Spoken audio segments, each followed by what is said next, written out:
आता बातमी समोर येते राज्यातील वातावरणासंदर्भातली। राज्यात पुढील काही दिवस उष्णतेची लाट कायम राहण्याची शक्यता हवामान विभागाने वर्तवली असली तरी दुसरीकडे काही जिल्ह्यांमध्ये मात्र त्याच वेळी गारपीट होईल असा अंदाज वर्तवलाय। हवामान शास्त्रानुसार द्रोणिका म्हणजे कमी हवेच्या दाबाचा भाग, या भागात हवा कमी दाबाची असल्याने वातावरणात बदल होतात।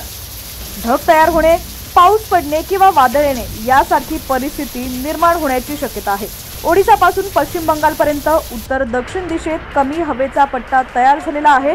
यामुळे या भागात पाऊस किंवा वादळी हवामान येऊ शकतं। मध्य छत्तीसगड पासून मनारच्या आखातापर्यंत दुसरी द्रोणिका आहे। ते विदर्भ, तेलंगणा, कर्नाटक आणि तामिळनाडूतून जात आहे। त्यामुळे या राज्यांमध्येही पावसाची शक्यता आहे। हीट वेव्ह नंतर पुन्हा एकदा हवापालट झाली। राज्यात पुन्हा अवकाळी पाऊस आणि गारपिटीचे संकट 1 मे आधी आहे। 27 आणि 28 एप्रिल रोजी अनेक जिल्ह्यांमध्ये अवकाळी पाऊस आणि गारपिटीचे संकट आहे। तुमच्या जिल्ह्यातील हवामान कसे असेल, हवापालट होण्याचं नेमकं कारण काय आहे आणि पुढचे 4 दिवस हवामान कसं राहील जाणून घेऊयात या व्हिडिओच्या माध्यमातून। त्याआधी तुम्ही HPN मराठी न्यूज चॅनल पहिल्यांदाच पाहत असाल आणि अजूनही चॅनलला सबस्क्राइब केलेलं नसेल तर नक्की सबस्क्राइब करा, जेणेकरून आमचे अपडेट्स लवकरात लवकर तुमच्यापर्यंत पोहोचतील।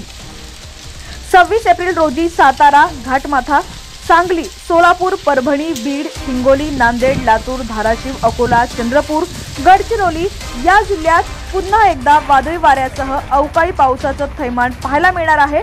आसमानी संकट येणार असून शेतकऱ्यांना अलर्ट देण्यात आलेला आहे। तर आज 25 एप्रिल रोजी या जिल्ह्यात हीट वेव्हचा इशारा देण्यात आलेला आहे आणि उद्या याच भागात अवकाळी पावसाचं संकट पाहायला मिळणार आहे। 27 आणि 28 एप्रिल रोजी सिंधुदुर्ग, कोल्हापूर, घाटमाथा, सांगली या जिल्ह्यात हलक्या स्वरूपाचा पाऊस पडणार आहे। तर सोलापूर, नांदेड, लातूर, धाराशिव, भंडारा, बुलढाणा, चंद्रपूर, गडचिरोली, वर्धा आणि यवतमाळमध्ये वादळी वाऱ्यासह विजांच्या गडगडाटासह मुसळधार पाऊस आणि गारपिटीचा इशारा देण्यात आला आहे।